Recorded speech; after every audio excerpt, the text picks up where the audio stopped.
One. What up, Facebook Live family and friends? To paradise. What's up? The head therapist, Eliot Andre, is here in Punta Mita, Mexico. Welcome. Please take it all in. See what you think. Today I have an amazing, incredible, fun-filled interview with one of the dearest friends I have, Elie Ben-Kiyun. As the title states, my former rabbi. ... Here we go. Elie, take it away. Let us know who you are, what you're doing with your life, and let's get started with our journey. All right. Hi, guys. So excited to be on the Connected Roots live stream here. Really wish I was with you in Mexico, Eliot. I do too. Okay. Yeah, I live in Brooklyn, from Chicago, which is where we met. Actually in the neighborhood that I grew up in, Lincoln Park, and that where your family has their business base. So quite a coincidence there. You'll remember the day. Yes. Oh my God. It was actually around this time of year. I was trying to find people for our first Hanukkah party. It was pretty amazing. It was miraculous. It was a miracle. It was a true Hanukkah miracle. Oh my God! Should we jump right into that story? Let's just do it. Do it. So I had moved to Lincoln Park in September with Luna, who was then my wife, and we were there to start the Jewish community in Lincoln Park. We didn't really know anyone, even though I was from there. And I just went totally old school, going door to door, business to business, trying to meet people who'd be interested in what we were doing.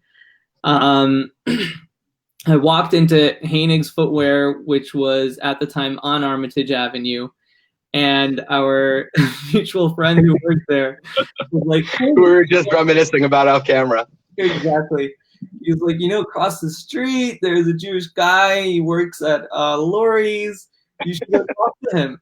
And at the time, I was a bearded Hasidic rabbi, completely out of context in Lincoln Park. I walk into Lori's, and I knew right away that you were the guy I needed to talk to. Lori's obviously your mom, whose store, your parents run the store. And I was like, hey, I'm Eliyahu. I'm here I'm starting a Jewish community. We're doing a Hanukkah event at Olive. Would you want to come? And right away there was like just an instant connection. I didn't feel like I had to make any disclaimers about who I was and what I represented. And we just connected from there. Friendship at first sight, really. Honestly, I knew right at that moment that we were just going to be tight and close and just build together, no matter where or how we could at that moment. So yeah, it was quite amazing. It was honestly, I know we're joking about it, but it really did feel like a Hanukkah miracle at that moment. Because my previous experience with Chabad was in Denver, and it was great, and I loved it, and never felt like I really could connect with the rabbi at that point. But you walked in, we're around the same age, and we just talked like we were humans. Yeah, and that's the beauty about it, I think, more so than anything. Exactly. I even remember, I think we said that to each other, like, we're just connecting here as fellow human beings, as just people, and then who knows what happens from there. And then it turns out that we had so much in common. I mean, starting with our names, like we both have the same Hebrew name. Literally. We were both like continuing the legacy of our parents. You were working your family business, running the store. My parents had started the Chabad in downtown Chicago 30 years before, and I was kind of continuing that. And then eventually we ended up forging now we're forging our own journeys. And still our paths keep crossing and aligning. So it's keep connecting in so many ways that I don't think we would have expected when this whole thing began, Right. And then, so going back to that day when I walked into the store, you were like, "Can I bring my girlfriend over, Lauren?" I was like, "Yeah, please." At that time, obviously, she was your girlfriend. Right. And you guys came. I was also, look, we had just met and the connection was amazing, but I was also fully expecting like a flake. Like, sure, totally. That's the name of the game. Event planning, Jewish community stuff. People flake all the time for good reasons very often. And you showed up. You showed up. I think like early even, or like before anyone else did. It was amazing. Oh, I was definitely there before Lauren. We know that. Yes, Lauren. She Lauren. can place everything. Yes. And then at the end of the event, we were, I think, talking, and I was like, do you want to come to Shabbat dinner? We're hosting, and you came, and you and Lauren both came, and then it was that was it. Like, that was the kicker. Yeah. Yeah. What was it? The Shabbat dinners are just, there's something magical about it. It's just like, totally. Yeah. I mean, I remember that first Shabbat dinner too. It was something that Lauren and I never really experienced together. And I think just going into it, and meeting you and Luna at that moment, it was just, again, another space that just felt so comfortable and cool and just brought so much great energy. I think that Lincoln Park needed at that time, but also even us as just like a young Jewish couple wanting and needing that connection again that we felt like we had in college a little bit, but not nearly to this extent of knowing you in such an intimate way, you and Luna in such an intimate way, that just felt so much more connecting, comfortable, confident, grounding. All the pillars of connected roots, I think, came out of a lot of those conversations that we had then and where we are now. So I think absolutely, it's just something that brought us together. And I never asked you this when that was happening. Like, what was that like for you, even in a sense, to be doing this, getting on the ground running and inviting these young Jewish people to your home and inviting them in? First and foremost, it's a tremendously entrepreneurial venture. I don't think people realize the degree to which every Chabad is established completely independently of any kind of umbrella organization. So you really start off like any business where you have to, no one's paying you. You really have to find people who will invest and partner with you to succeed. And if you don't, it won't succeed. There's no like backup plan. There's no one out there that's going to come and like save the day and hold you afloat until you make it.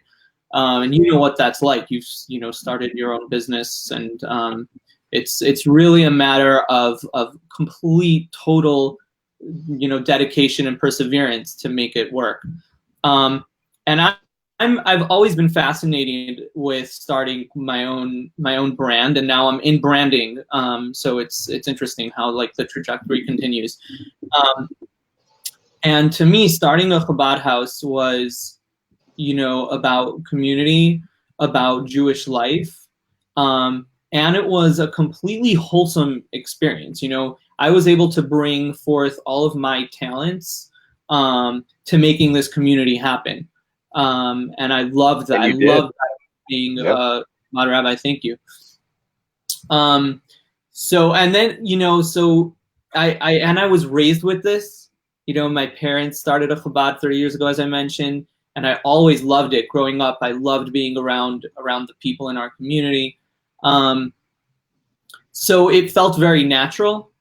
But then again, it's like, I'm living a certain lifestyle as a religious Orthodox Jew, and the people around me are living a completely different lifestyle.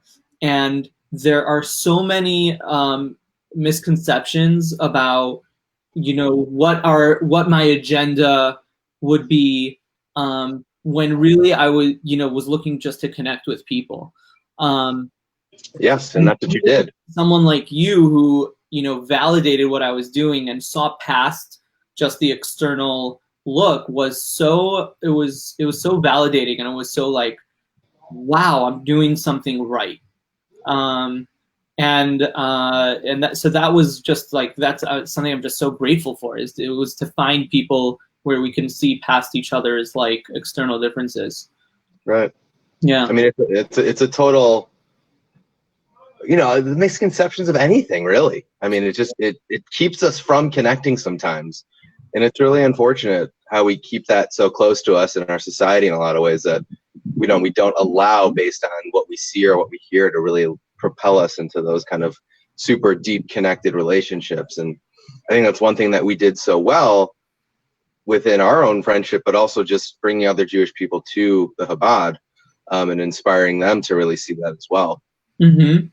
And I think I bring that to a lot of clients now too. Like, you really cannot judge books by its covers. And I mean, that's the most cliche saying out there in the world, yet it's so true. And we need to continuously, look through those pages and reflect on ourselves to see what's kind of holding us back in those places to not seek that connection. So, yeah. I mean, let's fast forward. I mean, you think about it, you married us. I mean, that in itself was just like one of the most amazing, incredible experiences. Yeah. And then, you had your own path through that. And, marrying us, I think for you, was such a big thing. And I think for us, it was too. Like, Laura and I never expected we'd get married by an Orthodox rabbi. Hell no. Yeah. That's, and I can't imagine, how crazy it must have sounded to so many people you knew. And like, to make that work was like a huge effort. It didn't just happen. It was a huge effort. Yet I wouldn't do it any other way. Yeah. I wouldn't go back and do it again. Hell no. You know what was what I think is so meaningful about it is that a wedding very often, I think, happens like people have so many forced ideas of what a wedding should look like. And then what happens is like the wedding itself becomes this like, it's not it's not an intentional process. Like the actual ceremony is not necessarily the way you actually would have wanted it to be if you could design it from scratch.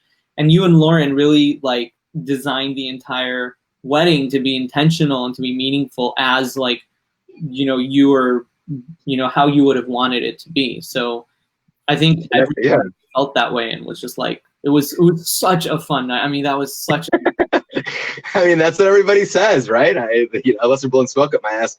But realistically, I think the warmth of our wedding and just you being there and leading that and being and hanging and doing whatever, I think was such a special occasion for all of us. I think you really rang that in and brought everyone truly together in such a authentic, non-judgmental experience that kind of sang through the whole evening, just so beautifully. I mean, there was not one hiccup, at all in terms of anything or everything that we did. So kudos to us for doing it. So let's fast forward more, like after the wedding. Where did your journey take you after that? In our relationship, in your own, moving to New York? I mean, where have you been taken since then? So, at that point, when you and Lauren got married, it was about 3 to 4 years in from when we started the community together in Lincoln Park. And we had built a pretty solid foundation. And also we really should mention your parents were very involved at that point. And you, Lauren, I mean, your family was, had gotten involved, and then a lot of other people had really gotten involved to the degree where the community was its own thing.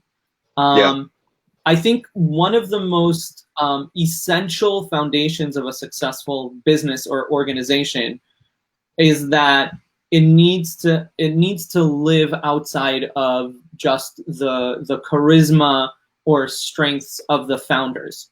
I think often companies end up completely, losing their life force because once the founder's out of the picture for whatever reason, the company itself is just like bust. And I've always, from when I first started the Chabad, I knew that I wanted to create something that was sustainable, independent of myself. Not because I planned to leave, but it was just how I knew a successful organization and community should be structured. 100%. And thanks to like people like you, I was able to do that.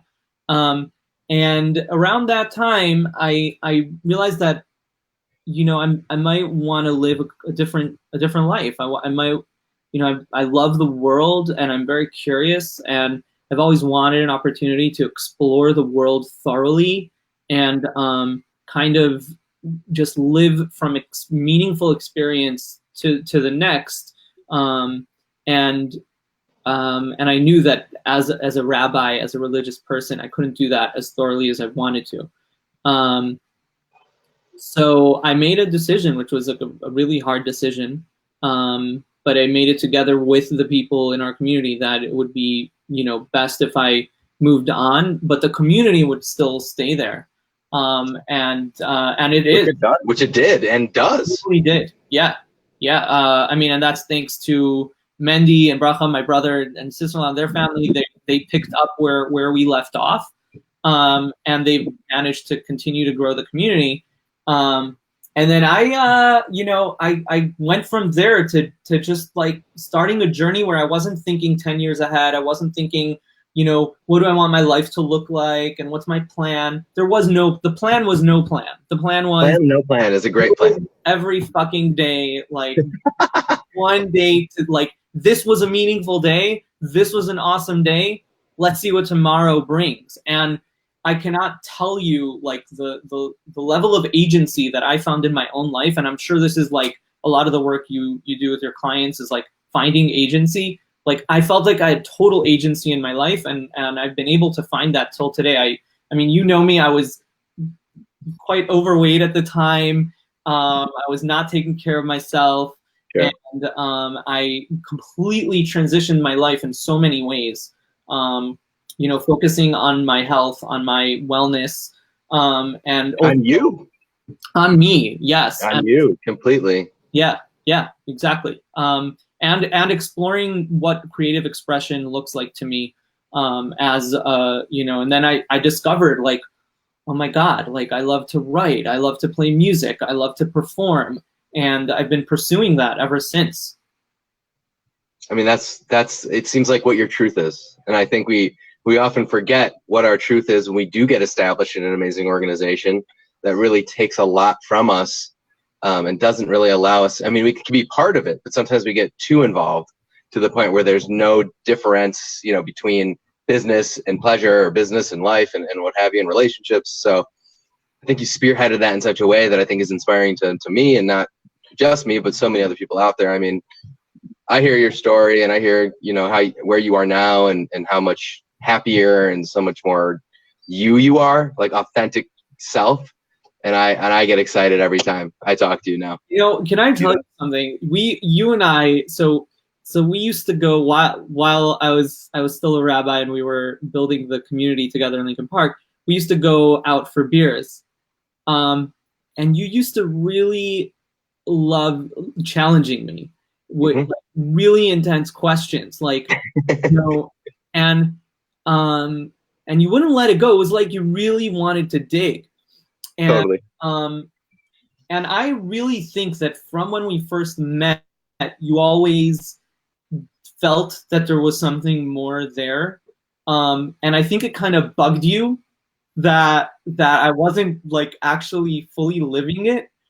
I knew it from day one. But I kind of feel that way. Was that like something? I mean, I agree completely. I mean, I always knew there was a part of you in my eyes and in my kind of conception of what was going on, or thoughts that, this was you, but this was only a part of you. It wasn't all of you.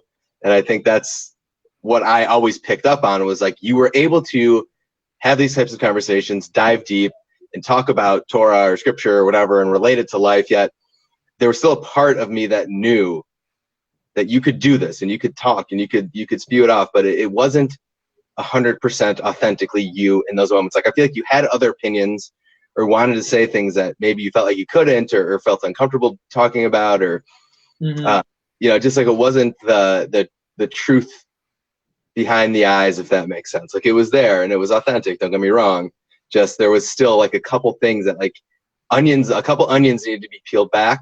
Right. That I think you weren't allowing yourself in some ways to access. Exactly. And I always prodded at that because I just had a feeling, had a inkling. It's funny. Like I think back to those times and I'm like, wow, he definitely felt something, or yeah. And you've gone through this as well. Like in your life, you've had to make these really tough calls as well. And it's amazing to see how you've been able to do that, to find the agency to, move to Colorado and, really start your own path and as well. Yeah, it's been a beautiful process. There's been a lot of hiccups, bumps, growth curves with anything and everything that I've experienced in my life over the last year and a half. And I wouldn't change it for the world. I wouldn't be living in Chicago. I just am happy where I'm at, and this is my most authentic me than I've ever experienced in my life. So I think we both are in that same similar kind of trajectory of like where we feel like we're most whole. Mm-hmm. And that's really what it feels like. It's like this wholesome beauty of just doing and saying and being a part of what we want to be a part of, and not having any qualms about it, man, and just doing it. I mean, it's such a good feeling knowing that what I can say and what I can do is for myself, and what I can do for myself brings joy and peace and harmony to so many other people. And you know, it's coming full circle, man. Took till 30, 31 to do it, but yet I'm glad I did, for sure. Absolutely. So I wanted to ask you, this is one of the most common questions I get from people when I tell them about my like experiences, is so what they're always wondering, what do people from my community who knew me as an Orthodox Chabad rabbi and then see my lifestyle today, and how do they reconcile it? Like, do they like I've like, you know, like just like cheated them, or like have I like how do they make sense of it?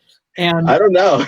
I was like, I gotta ask Eliot this question. No, I appreciate you asking. I feel like more so than anything, where you are now has made our relationship that much better. Even I think just because of that like rawness and realness that we keep on bringing to each other, and the ability to share stories that we never thought we could have shared, or experiences that we thought we could have shared.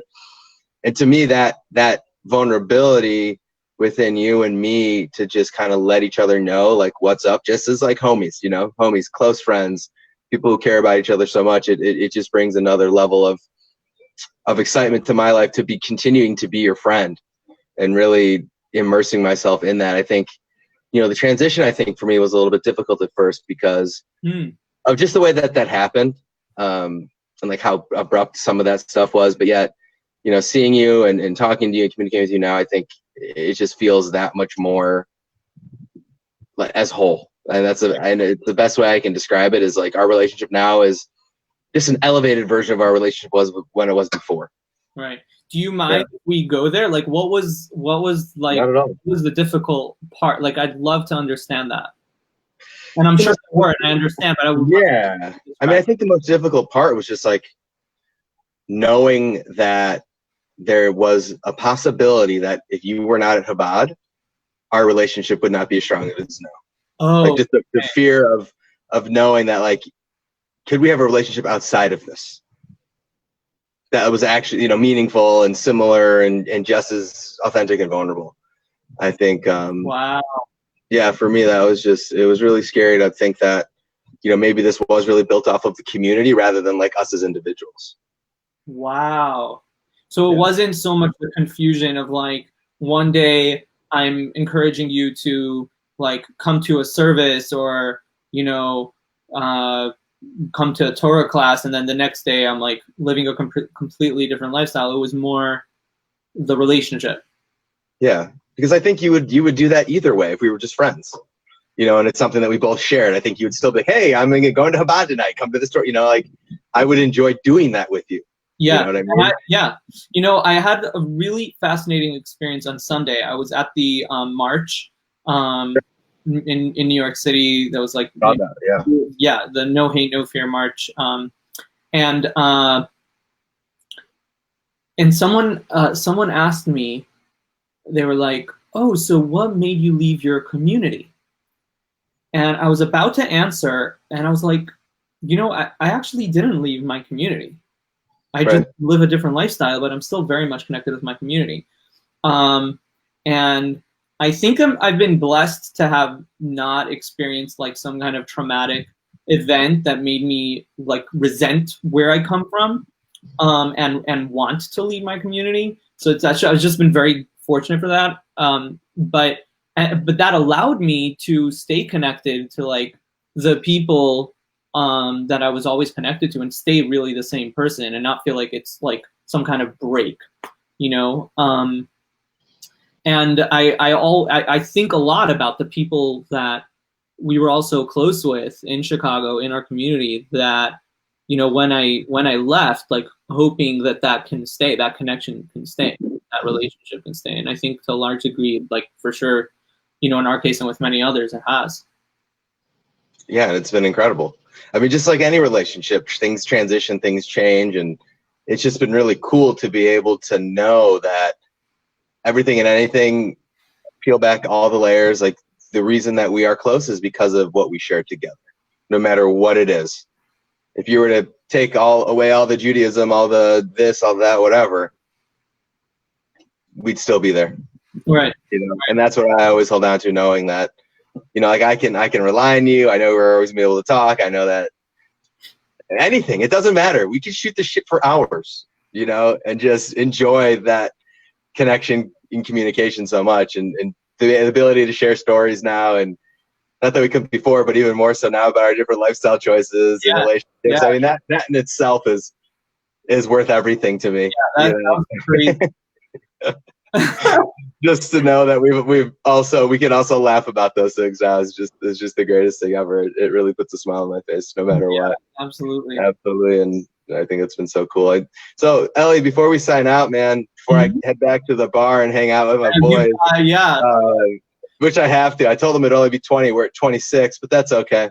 Yeah, I have like the cold in Brooklyn pulling me back, so I'm like, I'm sending you the weather. Okay, take it, have some. I'm sharing.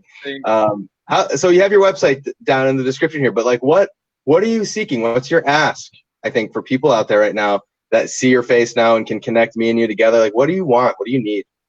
So I love to connect with people, really understand who they are and what they do, and then help them tell their story in the most articulate way, to either get clients or sell a product or just develop their own personal brand, or just to tell a story, just the story for its own sake. And I do that by writing. I do that by working with artists to create visuals that tell that story, and then we plug it into mediums like logos and websites, and so basically it's branding, but it's a really deep process that I like to go through, and that's been very rewarding for me, to go through that process with people and be like, oh my God, like, do you realize what kind of gold mine you have here, but like people aren't getting it. Let's talk about how to make sure they're getting it. Some people, you're the puzzle master, but I like to help people get there. Huh? You're the puzzle master, I guess. Yes. You're taking all that and putting it together in the right pieces. I had this last night, something happened that to me was just like, oh my God, like my life is going in the right direction. So lately I've been exploring with like using the word storyteller to describe what I do. And then last night I was FaceTiming with Manny, my son, who obviously, and and you were there when he was born, and Absolutely. So I was FaceTiming with him, and he was like, Abba, so what do you do? Like, what? Because I do so many different things, and it's confusing for a 6-year-old to understand. And I was like, well, I'm a writer, and I perform. And he was like, I think you're a storyteller. And I was like, what? That's crazy. And because I tell him whenever we FaceTime, I tell him a story before going to bed. And we have this whole like series that I've like made up. He on his own was like, Abba, you're a storyteller. That's amazing. And, oh my gosh. Yeah. It was really hold the heartstrings. Yeah. It all your kid knows, right? It's amazing. Like I found a way to bridge like this abstract like world of what professions are to, what a 6-year-old experiences, it was amazing. It's incredible. Mm-hmm. Oh my God. Thank you for ending this conversation on that note with such a beautiful story of you and your son. It really, really inspires me to just know that we can do that for others around us, not just our kids, and really impact so many lives out there with what we're doing. I think both of us have so much to offer, and I think we're doing it, picking ourselves up, doing what we got to do just to get our word out there. And I think we're going to change the world one day, man. completely. We are. We're gonna do it. And again, Facebook Live, family and friends, give us a thumbs up, a little heart, letting us know how you're feeling about this video. Check out Elie's website. Get to know him through that. He's got so many incredible articles and posts on there. What he's written, what he's expressed. Give him a shout out. He's killing it in Brooklyn. This guy is your ticket to getting your brand out there. Seriously, Elie, appreciate you. Headed Therapist is out. I will catch you soon on the other side, my friend. Take it easy. Bye. Bye, L'chaim.